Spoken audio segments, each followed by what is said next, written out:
aniga xididadeyda qoyan welina iga timid waxaan arkay dad dhibaataysan waa umrooday waxaan arkayaa hooyo umula waxaan arkayaa ilmo saqiira oo dhiig u baahan waxa lagu xijeenayaa lacagtii dhiigga ugu shubi lahaa hooyo Soomaaliyeed dhayso Axmed Badmaal hooyo magaca Axmed hooyo dhiig baan kaga baahanahay lacagtii aan ku shubo marka ay ii shubaysina lagu baari lahaana ma haysto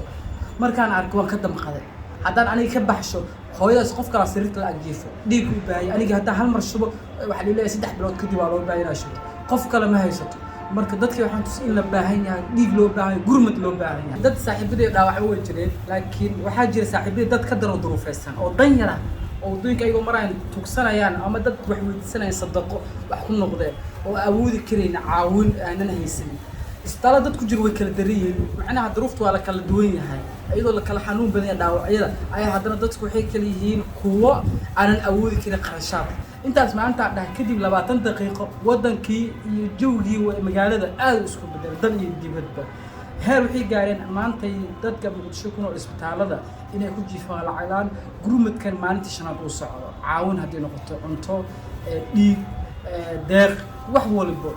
dadku way kacay ilaaha ma iska aniga wax ma qaban ilaaha baa suurtageli intii wax qabatay haliyada waa amaanaya waxa la khayr Allah siiyo guuleysta gurmadkana maalintaas yunan